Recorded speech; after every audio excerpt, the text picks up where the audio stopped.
So, David, tell us the background of this network, the Social Responsibility Network.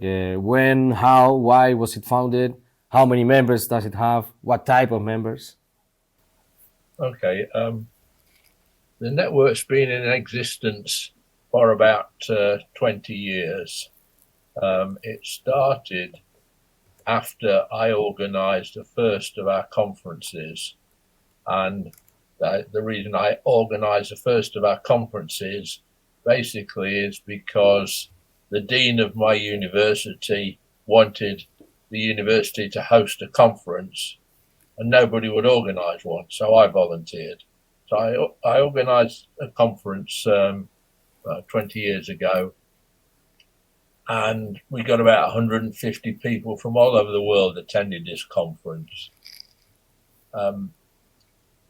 So it was quite successful, and I was persuaded that we should then organise another one, which we did. And the way we did it, at the same time, we set up. I set up the network to organise the conferences, to organise publications, and to provide a vehicle for communication to all the members. And it went from there. It's gradually expanded. Now there's thousands of members all over the world. And the only qualification for being a member is you're interested in some aspect of social responsibility.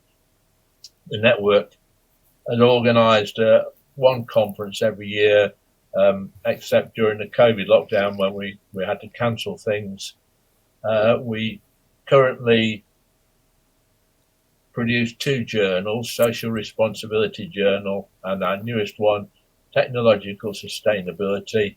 We also publish books. We're currently working on, I think, the 23rd volume of our books, and we're organising our 20th conference to take place in Madrid in September.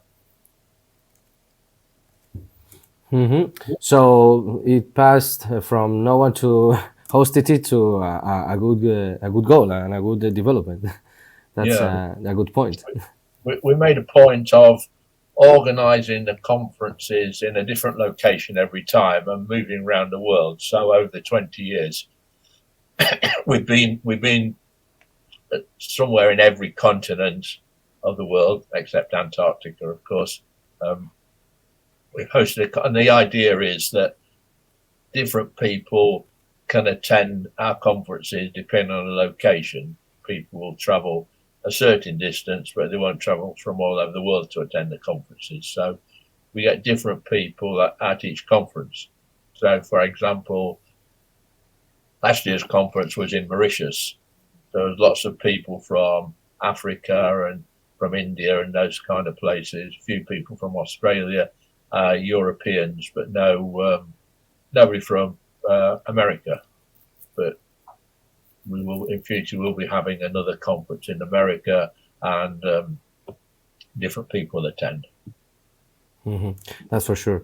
Do you think the origin and main goal of this network has changed from the beginning?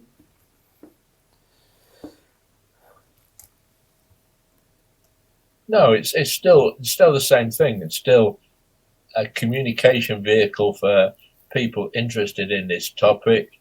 It's still a vehicle which organises conferences and organises publications, books and journals. So that's not changed at all, really.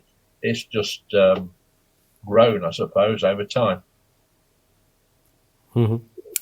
And maybe you said that before, but which are the main points of discussion in this network today? Well, obviously, sustainability is a topic which is near the top of everybody's agenda, and everybody wants to talk about some aspect of sustainability. Obviously, we want to talk about social responsibility because that's what the network started to do, and aspects of social responsibility, corporate social responsibility, sustainability, accountability. These are all issues which will be discussed in Madrid at our forthcoming conference. What do you think about the last changes in sustainability standardization in Europe and internationally?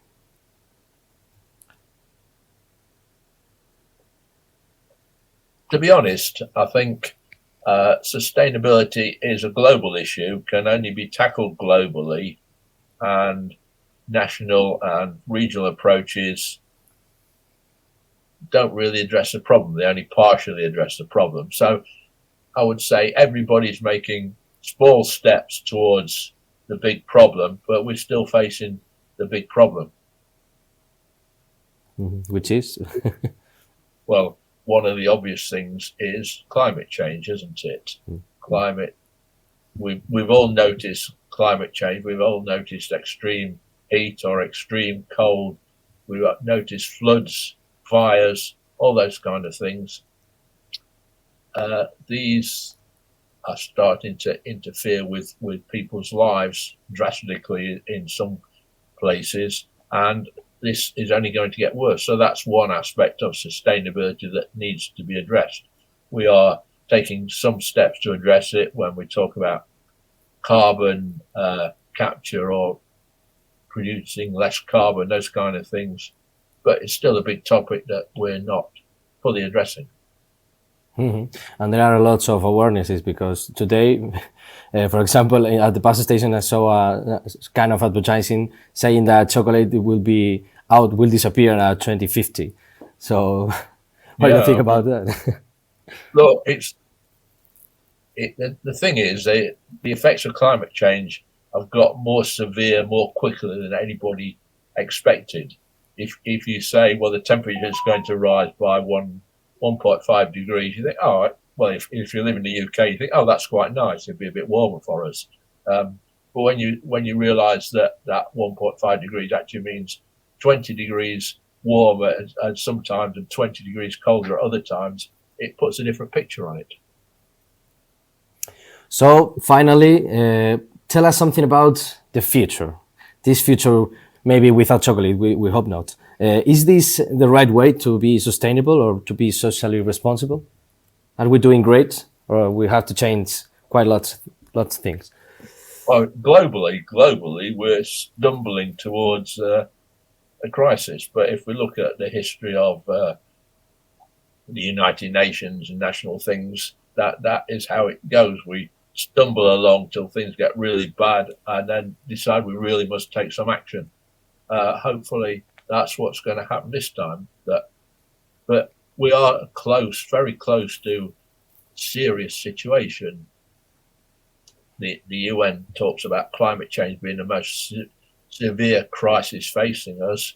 The current forecast is the 1.5 degrees that was agreed upon 20 years ago will be breached in 2024. So that's how close we are. And so talking about plans for 2040, 2050 is not quite urgent enough. One of the benefits of this network is we bring together people from all over the world and share best practice. So that is helpful, because what is best practice in one location is not necessarily considered in another location, but the way we talk together and the way we collaborate, we get best practice more spread around the world. That's one of the benefits of this network and our conferences.